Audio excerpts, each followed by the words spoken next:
First, I would like to thank the exhibitors for not bringing any milkers in, yearling milkers that are carrying too much milk.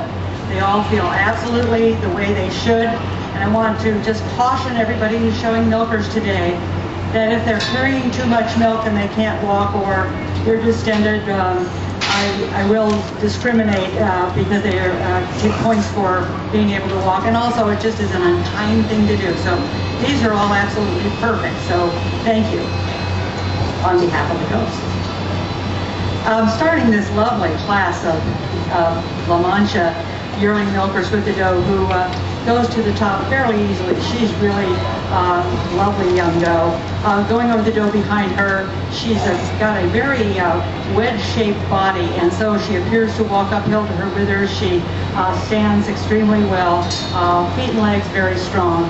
Comparing her to the second place doe, a little more smoothly blended in the front end, if you'll notice up around the point of the shoulder and the elbow. She just lays in beautifully in that front end. Mammary systems are both very correct. Perhaps a little stronger in the medial suspensory ligament. She has what I think is the longest extension of the side udder along the body wall. So a really lovely mammary system. So a clear top in the chest.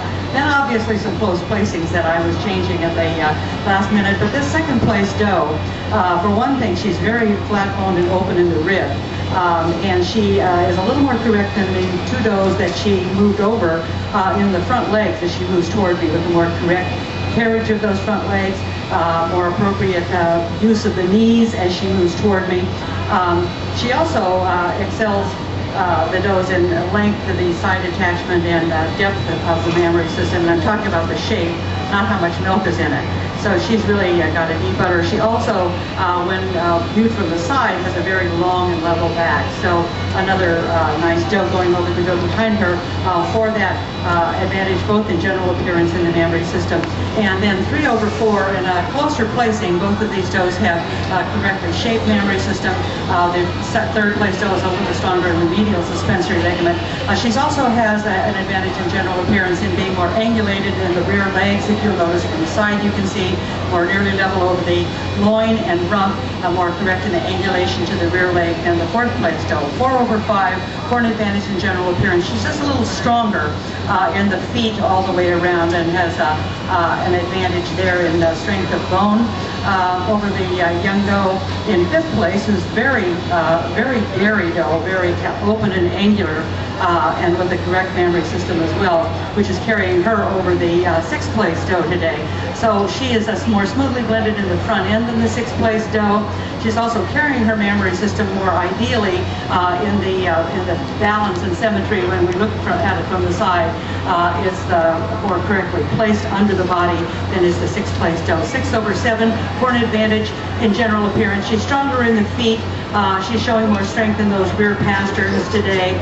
She has a little bit more substance of bone than we see in the seventh place doe today, granting an advantage in the mammary system for the seventh place doe. But general appearance will take 6/7, and then 7/8 for the advantage she has in the mammary system.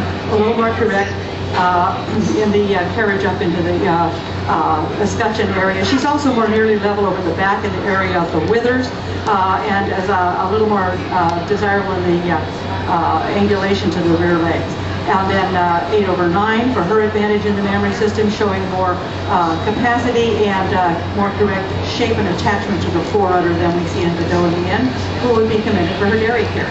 Thank you.